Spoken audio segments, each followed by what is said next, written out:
नमस्कार दोस्तों, जय माता दी, राधे राधे। स्वागत करती हूँ मैं आप सबका अपने यूट्यूब चैनल में। आप लोगों के बीच एक सोहर गीत लेके आई हूँ। कैसा लगा कमेंट बॉक्स में जरूर बताइएगा। मालिया लगावे फूलावारिया, मालिनी बगिया सिंचाई, मालिनी बगिया सिंचाई हो। बहिनी निहुरी निहुरी राजा झांकई, मालिनिया बड़ी सुंदरी हो। बहिनी निहुरी निहुरी राजा झांकई, मालिनिया बड़ी सुंदर हो। तोहरे तभोई भोई हरिया त महालया टरिया त महालया टरियाई हो। राजा तोहरे तबिहली रानिया वा, मालिनिया काहे झांक्या, मालिनिया काहे झांक्याऊ हो। राजा तोहरे तबिहली रानिया वा, मालिनिया काहे झांक्या, मालिनिया काहे झांक्याऊ हो। त्यागी देबै भोई भोई हरिया त महालया टरिया त महालया टरियाई हो। मालिन त्यागी देबै बिहली रानिया वा, तोहई लैके रहबै, तोहई लैके रहबाई हो।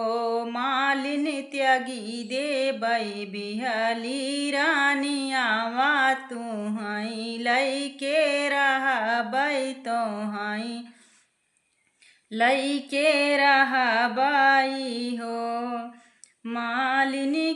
मालिनी से जरिया राजा सोमई त, मालिन से अरज करई, मालिन से अरज करई हो। मालिन के करे घरे जनमे लालनावा, बाधैया कहाँ बाजई, बाधैया कहाँ बाजाई हो। मालिन के करे घरे जनमे लालनावा, बाधैया कहाँ बाजई, बाधैया कहाँ बाजाई हो। चुप रहा ए राजा चुप रहा, अब जिनी बोलाऊं, अब जिनी बोलाऊं हो। राजा एतना बड़ा संसार त जानी कहाँ बाजई, त जानी कहाँ बाजाई हो। राजा एतना बड़ा संसार त जानी कहाँ बाजई, त जानी कहाँ बाजाई हो।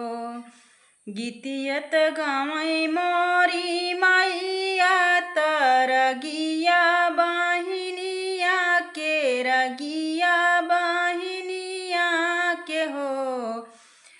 मालिन हमारे त भाई नंद लाला, बाधैया घरे बाजई, बाधैया घरे बाजाई हो। मालिन हमारे त भाई नंद लाला, बाधैया घरे बाजई, बाधैया घरे बाजाई हो। त्याग्या तू भोई भोई हरिया त महालया टरिया त महालया टरियाई हो। राजा त्यागी दिहा बिहली रानिया वा, रानिया बिसरावा, रानिया बिसरावाऊं हो। राजा त्यागी दिहल्या बिहली रानिया वा, रानिया बिसरावा रानिया बिसरावाऊँ हो। चुप रहाए मालिन चुप रहाया बजनी बोलत या बजनी बोलाऊँ हो। मालिन पात का पतैया त खाई फेंकी दे बैत खाई फेंकी दे बाई हो। मालिन पात के पतैया त खाई फेंकी दे बैत खाई फेंकी दे बाई हो। मालिन बिहलई सोने का थारिया वाता नीति उठी खाबैत नित उठी खाबाई हो। मालिन ब्याहली सोने का थारिया वाता नीति उठी खाबैत नीति उठी खाबाई हो।